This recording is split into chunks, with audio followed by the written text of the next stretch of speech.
Et salut à toi, j'espère que tu vas bien. Aujourd'hui, on se retrouve pour un nouvel épisode du podcast Nourris ta santé et aujourd'hui, j'avais envie de te parler de différents mythes et notamment pour te donner directement les mythes que je vais t'expliquer et que je vais détailler de pourquoi est-ce que ce sont des mythes et que ce n'est pas vrai. On va parler de tout ce qui est détox, on va parler de tout ce qui est un petit peu l'alimentation parfaite au niveau des macronutriments et on va aussi parler un petit peu des super aliments.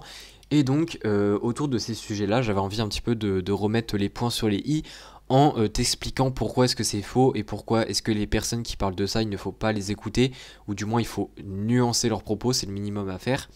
Donc on démarre tout de suite.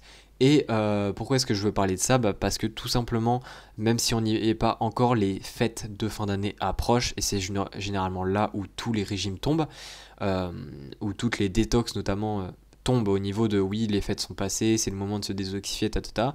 Ça, on y a le droit tous les ans, et évidemment, un petit épisode, un petit peu de prévention, d'explication ne fait pas de mal, je pense, même si encore une fois, c'est pas tout de suite, c'est dans 2 mois, dans plus de 2 mois. Mais voilà, ça fait jamais de mal de un petit peu répéter ça à l'année pour que ça puisse être vraiment ancré et surtout pour que, même si tu le sais déjà, pour que tu puisses partager en fait ces informations-là à tes proches parce qu'il y a forcément quelqu'un dans ton entourage, que ce soit la famille ou tes amis, qui, on va dire, tombe dans le panneau tous les ans à vouloir essayer ce genre de choses. Donc déjà pour commencer avec les détox, pourquoi est-ce que ça marche pas? Alors déjà première chose, ça a été beaucoup étudié les détox au niveau scientifique. Il y a beaucoup d'études qui ont été faites et notamment il y a une étude en fait qui a eu des possibles résultats. Et je pense que c'est une étude que beaucoup de personnes qui prônent les diètes détox ont utilisée pour affirmer que ça marche, etc.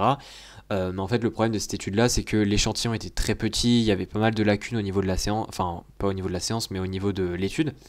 Et donc, ça fait que l'étude n'est pas très solide, surtout qu'il y a beaucoup d'autres études qui ont mis aussi en place des protocoles similaires, c'est-à-dire prendre, on va dire, un aliment détox, imaginons, généralement c'est genre des boissons avec du citron, des choses comme ça, bon, les aliments détox qu'on prône souvent, et justement qui ont mis ça en fait, enfin qui ont regroupé des échantillons pardon, beaucoup plus gros sur des durées beaucoup plus longues, etc.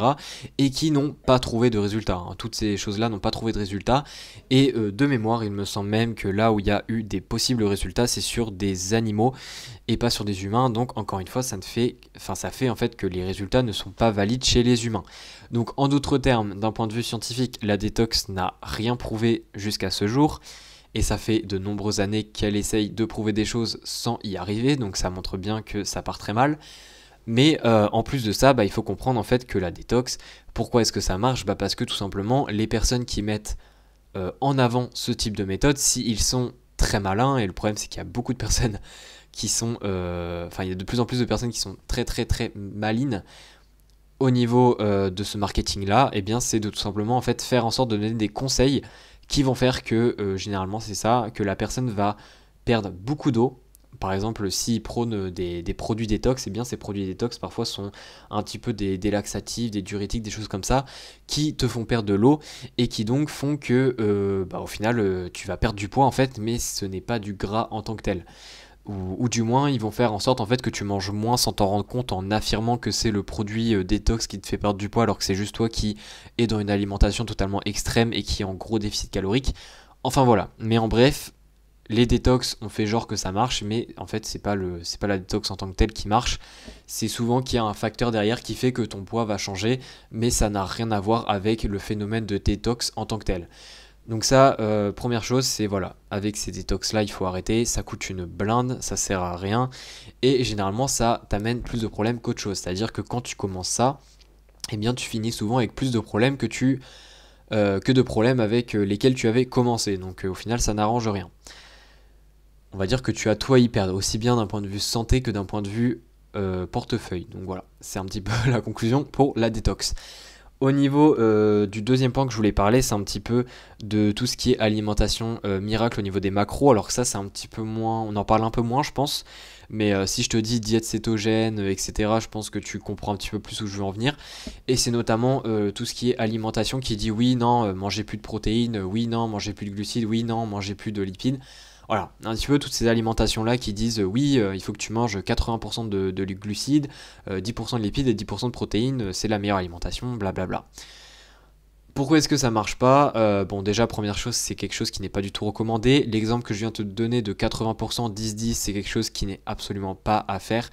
Manger beaucoup trop de glucides comme ça et quasiment pas de prot et de lipides, c'est quelque chose qui est totalement déséquilibré. C'est pas du tout réglo de faire ça.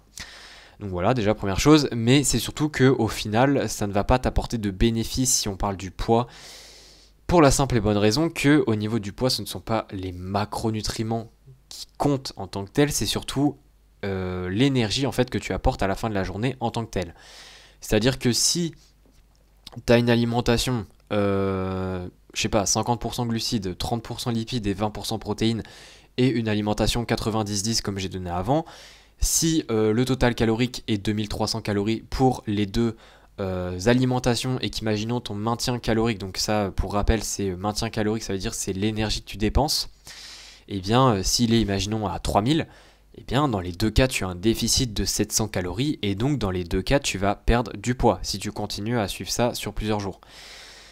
Et voilà, c'est exactement la même chose. Et en fait ces personnes-là souvent ont tendance à dire oui, ça va t'apporter plus de bénéfices, etc. Alors il se peut que ça puisse avoir des intérêts sur la composition corporelle, mais en tout cas sache que les alimentations totalement extrêmes de 90-10 par exemple, ça aura des effets sur la composition corporelle, mais de manière négative. C'est-à-dire que 10% de protéines, si par exemple tu fais du sport, des choses comme ça, peut-être que en perdant du poids, ta masse musculaire ne va pas être maintenue correctement, et donc tu vas peut-être perdre du poids, mais tu vas perdre surtout du muscle. Et évidemment, ça c'est quelque chose qui n'est pas souhaitable.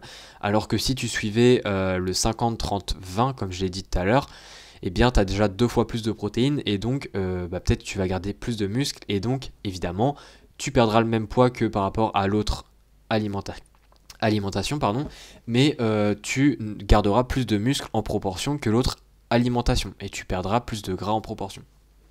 Donc voilà un petit peu pour ça.